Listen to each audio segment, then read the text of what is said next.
Welcome back students for another lecture. आज हम exercise 1.1 का क्वेश्चन नंबर 3 करने जा रहे हैं, जिसका टॉपिक है express the following as a rational number. यानी कि हमें कुछ नंबर्स दिए गए हैं और हमने उन्हें कन्वर्ट करना है इनटू द रैशनल नंबर, यानी कि फ्रैक्शन ऑफ टू इंटीजर्स में हमने उसे कन्वर्ट करना है। अब नंबर हमारे पास क्या है जी? नंबर हमारे पास है 0.4 बार। हमने पहले क्वेश्चन में ये देखा था कि अगर किसी नंबर के ऊपर बार लगा हुआ है, दैट मीन्स कि वो नंबर जो है वो रिकरिंग डेसिमल पॉइंट को रिप्रेजेंट कर रहा है। ठीक है। अब क्योंकि हमने इस नंबर को एज अ रेशनल नंबर लेकर चलना है, तो हम लेट कर लेते हैं student, let x be a rational number, then x will equals to 0.4 bar. क्योंकि हमने इसको रैशनल नंबर बनाना है, तो हमने इसको x के इक्वल रख लिया। ठीक है। अब हम इसकी एक्सपेंशन करें तो ये टर्म क्या बनेगी स्टूडेंट? 0.4444 एंड अप टू सोन। इसे हम इक्वेशन नंबर 1 का नाम देते हैं। ठीक है। अब स्टूडेंट्स हमने इसको, क्योंकि दो इंटीजर्स में लेकर जाना, तो हमें एक इंटीजर रिक्वायर होता है। उस इंटीजर को बनाने के लिए हमें देखना है कि आफ्टर डेसिमल कितने डिजिट्स रिपीट हो रहे हैं। अब यहाँ पे क्योंकि एक ही डिजिट रिपीट हो रहा है, तो डेसिमल से पहले भी एक ही नंबर जो है वो आएगा पॉसिबली। तो हम उसके लिए क्या करते हैं, डेसिमल को शिफ्ट करते हैं एक नंबर अहेड। उसके लिए हमें मल्टीप्लाई करना होता है इसे 10 से। ठीक है। अगर एक डिजिट है तो 10 से, दो है तो 100 से, इसी तरह 3 डिजिट्स रिपीट हो रहे हैं तो हमें 1000 से मल्टीप्लाई करना होगा। तो हम मल्टीप्लाई करते हैं जी, multiply 10 on both sides. BS मैं शॉर्ट फॉर्म लिखता हूँ जी बोथ साइड की। ठीक है। तो ये क्या हो जाएगा student? 10 multiply by x is equal to 10 multiply by 0.4444 and up to so on. अब जब ये मल्टीप्लाई होगा, एक चीज ये, क्योंकि इनफाइनाइट नंबर्स है, ठीक है, तो मल्टीप्लाई होने के बाद भी इनफाइनाइट ही रहेंगे आफ्टर डेसिमल। तो 10 से मल्टीप्लाई होने के बाद ये डेसिमल यहाँ से यहाँ शिफ्ट हो जाएगा। नंबर हमारा क्या बन जाएगा स्टूडेंट? 4.4444 एंड अप टू सोन। ये 10 विद x मल्टीप्लाई हो गया, क्या बन जाएगा? 10x। ये हमारे पास स्टूडेंट्स इक्वेशन नंबर 2 है। ठीक है। अब क्योंकि हमें इंटीजर गेन करने हैं, तो हम क्या करते हैं, इस डेसिमल पार्ट को खत्म करते हैं, जिसके लिए हमें क्या करना होगा, हम इन दोनों को सब्ट्रैक्ट करते हैं। Subtract equation 1 from equation number 2। So students, what will we get? We get 10x minus x is equals to 4.44 minus 0.44 and up to so on. अब क्या होगा कि ये सारा डेसिमल पार्ट और ये सारा डेसिमल पार्ट, अब 4 minus 4 0, 4 minus 4 0, 4 minus 4 0 up to so on. तो ये सारा डेसिमल पार्ट क्योंकि जीरो हो जाएगा, तो अल्टीमेटली खत्म हो जाएगा और हमारे पास 4 माइनस 0 क्या रह जाएगा?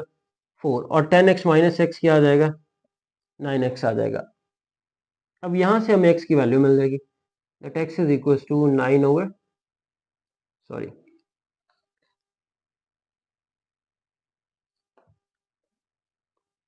4 ओवर 9। ठीक है। सो x हमने किसके इक्वल लेट किया था स्टूडेंट्स? 0.4 बार के equal.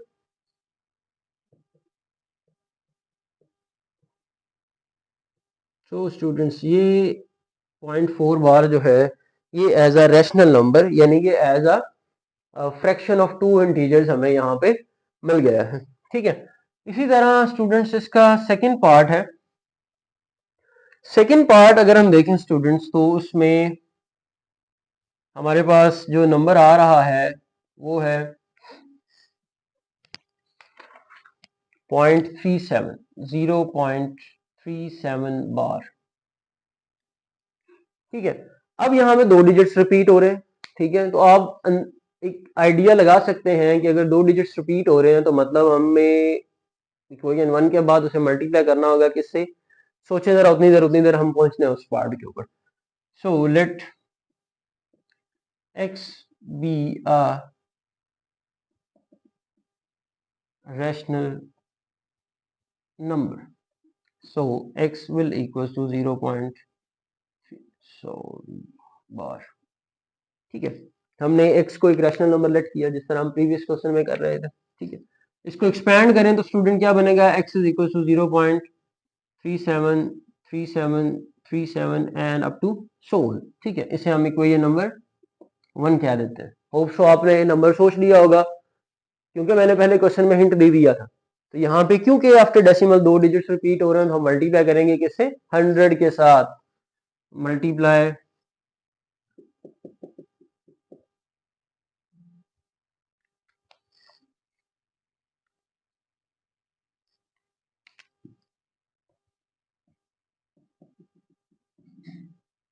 100 on both side of the equation. क्या हो जाएगा students, 100 multiply by x is equal to 100 multiply 0.373737 and up to so on. अब जब 100 मल्टीप्लाई होगा तो डेसिमल जो है वो 2 डिजिट्स राइट मूव करेगा। 100 विद x मल्टीप्लाई होके 100x, यहाँ पे क्या हो जाएगा 37.373737 and up to so on. Students अगर हम 100 से मल्टीप्लाई नहीं करते तो फिर क्या होता है, देखें अगर हम फॉर एग्जांपल प्रीवियस क्वेश्चन की तरह यहाँ पे 10 से मल्टीप्लाई कर दें, 10 से मल्टीप्लाई करेंगे तो डेसिमल एक डिजिट मूव करेगा तो हमारे पास क्या आएगा 3.73737। तो पहले 7 की वजह से लिख देता हूँ यहाँ 3.73737, इस तरह कुछ पैटर्न बनेगा। अब इसकी वजह से वो क्या होगा कि इससे सब्ट्रैक्ट ही नहीं हो पाएगा, अगेन 3.7 रह जाएगी, डेसिमल नंबर अपेयर होगा जो कि मिस्टेक हो जाएगी। तो हम इसीलिए क्या करते हैं कि हमें ये देखना है कि आफ्टर डेसिमल कितने डिजिट्स रिपीट हो रहे हैं। यहाँ पे क्योंकि 2 डिजिट्स हैं तो इसीलिए हमने 2 zeros विद 1 यानी 100 के साथ मल्टीप्लाई किया। यहाँ पे एक डिजिट था तो इसीलिए हमने 1 0 विद 1 को किया यानी कि 10 को किया। ठीक है, तो इसी तरह अगर 3 डिजिट्स आ जाएंगे तो 1000 से बार बार रिपीट कर रहा हूँ, याद रखिएगा। अब ये हमारे पास स्टूडेंट इक्वेशन नंबर क्या बन जाएगी 2। ये हमने इजाफे लिखा था जी, कट कर देते। ठीक है, अब हम इन दोनों को क्या कर देंगे स्टूडेंट्स, अगेन प्रीवियस क्वेश्चन की तरह, प्रीवियस पार्ट की तरह सब्ट्रैक्ट कर देंगे। Subtract equation 1 from equation number 2। ठीक है, क्या हो जाएगा students, 100x minus x is equal to 37.373737 minus 0.373737 and up to so on. ये सारा एक जैसा है, माइनस होने की वजह से 0। ठीक है, 37 minus 0 37, 100x minus x 99x और x will equals to 37 over 99। ठीक है, और इस x को हमने लेट किया था किसके equal students, 0.37 bar is equals to 37 over 99। जी स्टूडेंट्स, उम्मीद है आपको दोनों पार्ट जो है वो क्लियर हो चुके होंगे। अगर किसी को नहीं हुए तो वो हमें कमेंट में पूछ सकता है। ठीक है, इसका जो थर्ड पार्ट है स्टूडेंट्स वो है, वो उसमें भी आफ्टर डेसिमल 2 डिजिट्स आ रहे हैं।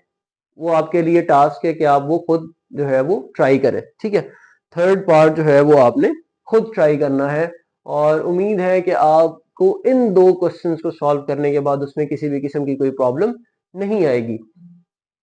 बहुत शुक्रिया।